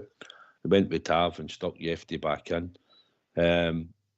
If these are decisions that the manager's got to answer, mate, we only question it, or we think, why should you know that? He made a thing of day. He said, like, Lovelace will come in for a game, but you'll maybe not see him in the next 10 in a row. There you go. That's what he's telling you. So, and that's up to the manager. But he's getting a chance tomorrow night. He's going to put him on the bench. So, I don't know where we go, Robert. I just think we've got to win the league games. We've got to stay in this league. We've got to win. And St Mirren and Aberdeen coming up as the two testers. And I'm sure I want to see heart, fight and desire, especially in the two games to start with. And hopefully we'll create chances and maybe see something different up front, and players maybe that'll do something on the day. They're being heavily criticised, mate, they know it, and it's down to them to show us a reaction. That's the way I look at it. We've got to show a reaction. But Southside, can I say something to you, right? Mm-hmm. And I might be wrong here, right? Listen, what I'm saying, right? So you're talking about Lovelace here, right? And we would all love to see guys like Lovelace and the wee boy Fraser and maybe the boy Bailey Rice all get a chance, right? You watch the B team, right? So you know a lot more than me, right? So you mentioned Lovelace here, Southside. Does that not sound a bit, if he's going to come into the squad tomorrow night, a bit of desperation? Because did the manager not turn around and say, all the boys in the B team weren't they ready? Did he not say that a couple of months ago? They weren't all ready, and yet now he's talking about, like, Agamani wasn't going to be ready towards the end of the season, but yeah, at Canada he made an appearance, and now we're talking about bringing Lovelace in tomorrow night, which I'm happy about. Southside, I'm happy. I want to see young Rangers players get a chance in Florida. Of course we do. There's nothing better when you see an Ian Durant, a Barry Ferguson, a Derek Ferguson coming into the Rangers team. That's what we want to see. But Southside, does this no sound a wee bit desperation, Will? What I'm talking about here? Well, I think we need to add something up front. And we're all saying that Dessers isn't cutting the mustard, and if he's no, then we're all saying, who else do we play? So why no bring him in? He's a big lumpy a boy, he's fast, and he'll be bursting to do well. And should he get on the park, I'd hope he does well. Aye, it's a step up for the B team, obviously, who you're playing against. Like, he's gone for playing against Stenhouse Muir for 45 minutes to now going and possibly playing against Steaua Bucharest. You know, you've got to think he's a young player, he's coming in, he might be nervous. You know, we're expecting him to come in, handle the game and watch what he does in the B team and hope that he does it in the first team. That's what you hope for. But, well, hopefully if he gets on, he'll do really well. That's what I'm hoping. But it's obviously we need an extra option. He did say in his interview, because nobody ever really asked him, but he did say due to injuries, and he hasn't said anything else. So who knows if we've got maybe as a player maybe playing further up the park could be struggling with an injury, and he's having to bring him into the squad. But he did say he'll be on the bench. Listen, Archie Stevens could be a good option to try and get in there. But see, we're not playing well, and everybody's criticising the team and the manager. Big Paul Miso's another good big midfielder, good close control, good feet, good passing. He set up 2 goals last night in the B team. You've probably seen him against Aberdeen when the game was shown, Rangers TV. He did a really good game. He's only 18, but that means you're asking these boys to go in and play with that pressure and hope that they're going to do well. And if they make a mistake, Ross McCausland's getting slaughtered in there for supporters, you know. And we're trying to get young kids for the B team to break into the team. Cole McKinnon doesn't get a chance. There is players running about. Bailey Rice is another one we'll fling in, but Cole McKinnon did. But he's not going to fling them all in, because if we get results like we got on Sunday, then they'll all be shouting to get him out the door anyway. With the players that he's brought in and the players were keeping fit to a point to try and get his results. You know, so he's not going to Alright, go in well- blood a lot of the young boys, you know. I've got a question for Robert. Yep. You're obviously a lot older than me, Stevie, in Southside, Robert. Yeah. Well, that's not a bad thing, because that means I've seen Rangers a lot longer than you. I've supported Rangers a lot longer than you, so I don't mind that. Right. I'm going to ask you with Stoya Bucharest we're playing. Do you think the soonest tackle would VAR would pick up on it now against them back in 1988? Oh, never. That's what you call a Rangers player. That's what you call a tackle. That's what you call a tackle. And that's the thing we're lacking in our team. We don't see that nowadays. We don't have a Graham Souness. We don't have a Graham Roberts. We don't have a Terry Hurlock. We don't have an Ian Ferguson. And that's Rangers' biggest problem. Robert, I didn't saw that days either. I think it was an assault. There was meant to be a ball involved if you're tackling. I preferred his tackle in the Welsh game for Scotland. I preferred that tackle. And the best tackle he ever done was against McCluskey against Hibs. There you go. The worst tackle he ever done was against Siggy Johnson against Iceland. Tackled on the halfway line. Put him in the story line. I go for the one against McCluskey, because he's one of that lot, and well done, Graham Souness. That's all I'll say. The Stoya Bucharest was a classic, yes, Smurf?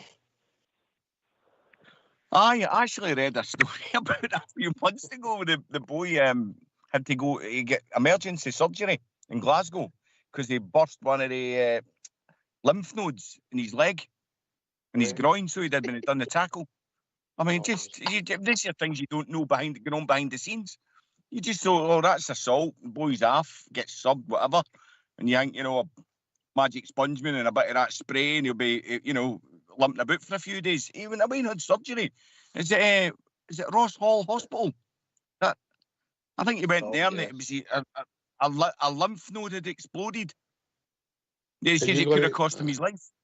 Are you going to tell us as soon as took him up floors the next day? Dear me. Oh dear. Unbelievable. I've never seen it like that. Just Derek Ferguson spoke about it, didn't he? He says he deliberately miscontrolled the ball so the boy would reach for it. And then just went right there. Done him. I think they just scored. Looking back at it, aye. Different game, different time, Stevie.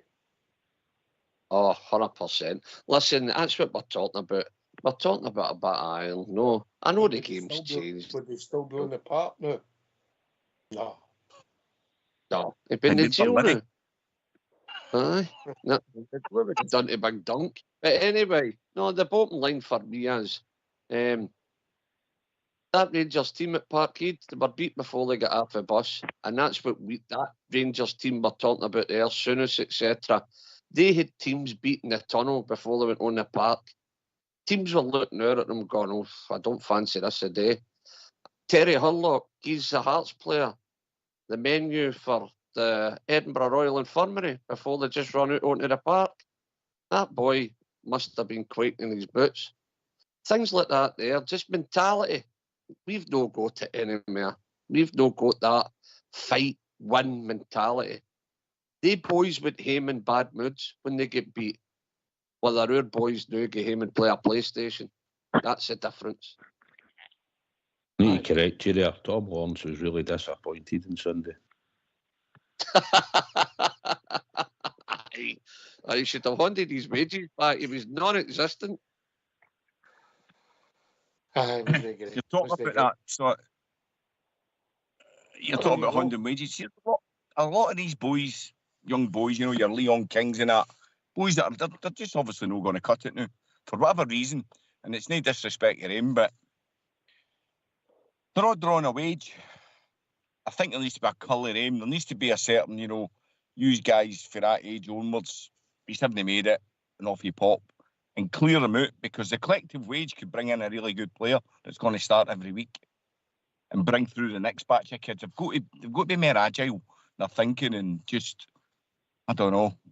We're miles off it. Leon King will sign his contract, then he'll move, mate. Yeah, I don't Oh, know. Yes, man. Yes. What did the banner say on Sunday? The mismanagement of our club has to stop and stop now. That's part of the problem. All that, the mismanagement, the wage bill, and everything else. The way we're no, that's you're totally right, Smurf. See all the young boys, they're not going to get on, and they're just collecting a wage. And this is the things with it, as you said, take all their wages, put them together. You can get one decent player for that. It's all mismanagement, mate. This is what we need to start tidying up. You got to have boys. You're always going to have boys. You're always going to have boys running about the bottom of the first team squad who are on the periphery and they might not make it, and it's whether any of them are going to make it, and they'll get contracts. They're not going to move unless they go on loan or their contracts are up, because rightly or wrongly, and it's up for debate outside, they ain't walking away for £1,000 a week to move down the leagues. They'll stay there, get their contracts, they'll either move down south or they'll move somewhere else, but they're not walking away for thousands of pounds a week. Right or wrong, mate? No, you'll have to pay them off, give them a sweetener, stuff like that. And listen, it's your fault that we've gave some big wages out to players who aren't turning up for the work every week and aren't available, and that's the ones that we have to get off the wage bill, which is going to help either Clement or another manager coming in, is what people want. Anyway, I better go off because somebody's commented in the comments that I'm getting too much airtime right and I'm Clement's sidekick. So, Chris says in the comments thing. So, but at the end of the day, everybody's entitled to their opinion. I pay my money, I go to watch a team I love week in, week out, and I'm entitled to an opinion the same as everybody else. But if you want to put in the comments who you actually want to become manager, then we can debate that the next time I'm on. It's all right saying sack your manager, but it's who you're going to bring in, and you're still going to have to work with this squad up to Christmas and then the new year. For the Christmas come in that as well, it's a good point what you're saying there, Suicide, because you sack your manager and then you appoint your director of football and your CEO and a new chairman and all the rest of it, and the next managers come in before they're appointed, then they don't fancy him. And then they're out the door, or one, you see what I mean? The next manager's out the door. Where are you going with this? This is all money. This is all money going out the door, out of the football department, and financial fair play is a thing, and you're draining that swamp, that pool of money that we've got. So it's brainless to stick with Clement at the end of the season. It doesn't matter where we finish. It's brainless to get to no see it through at the end of the season. Right, I'll say this to you, Smurf, playing devil's advocate. If you look at the finances, mate, you might not be able to afford to sack him, and it might not make sense just now, but you might get to a situation where you can't afford to keep him.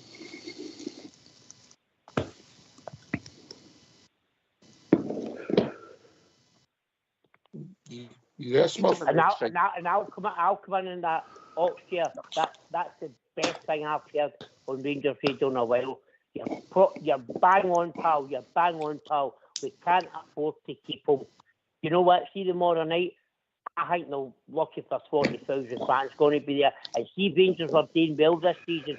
Ibrox would be a sellout tomorrow night. Oxford, that's the best thing I've heard in a long time.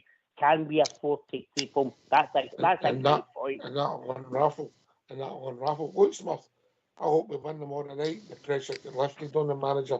We win at St Mirren, and Robert's coming on here on Monday and saying, all right, we've played well these two games and things, but only results will change the mood of some people.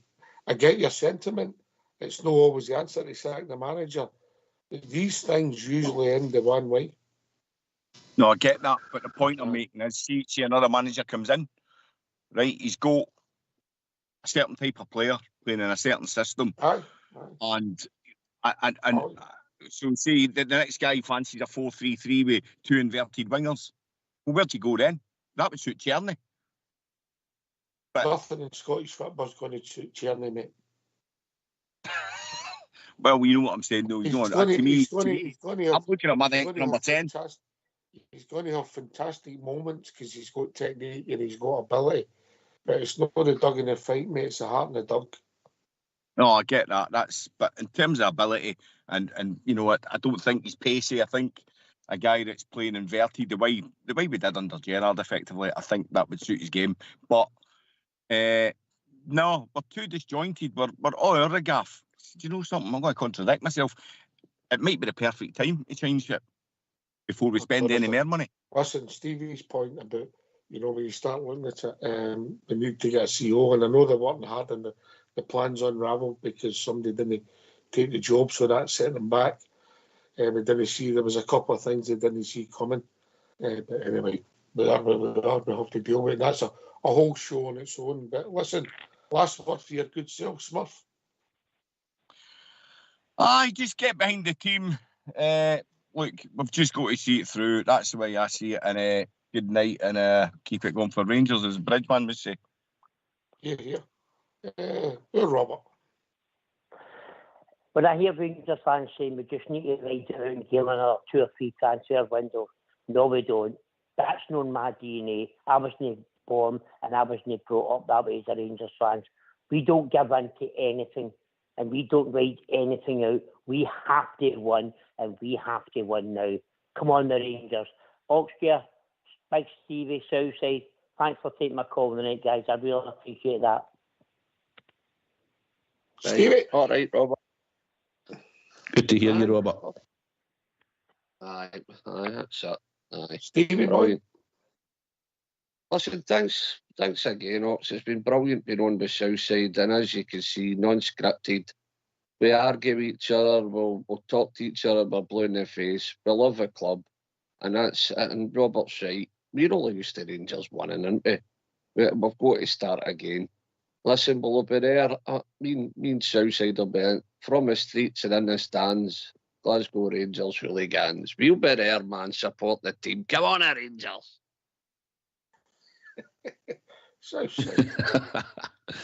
Aye, enjoyed the night, mate, as always. Good to do a Wednesday with my big pal, and good to get some callers on the night and hear everybody's opinion and everybody out there. And thank all the troops on YouTube for listening in the night as well, because they're always there every night, mate. So I'd like to say a big huge thanks to them. But aye, it's all about tomorrow night, mate. It's Europe Thursday night under the lights at Ibrox. Hopefully the team will come out with a right good attitude, application. A really hard game, mate. It will be a hard game. But hopefully we'll get the job done.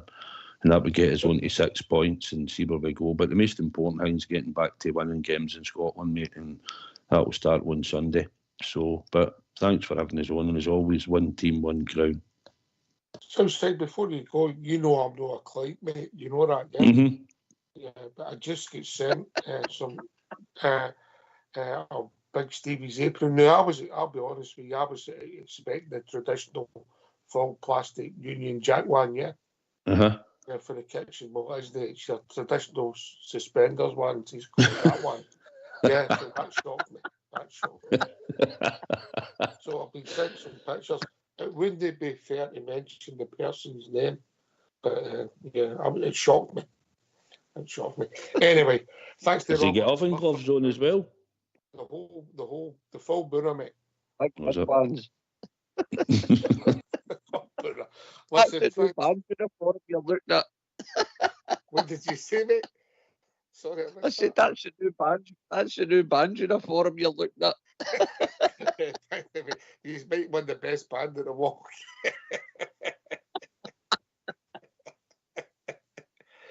Oh dear. Listen, thanks to Robert and Smurf for joining us. Good points for both of them. Listen, we all see things slightly different. Thanks to Southside and Stevie, the one and only Southside and Stevie for doing the show. Thanks to Fox and Old School Blue for doing the technicals. Thanks to everybody for listening. Rangers Radio will be back tomorrow night, an hour before the match. To be a pre-match show as we build up to a victory against Steaua Bucharest at Hamden, please. Thanks for listening. Enjoy the rest of your evening. Take it away. Old School Blue.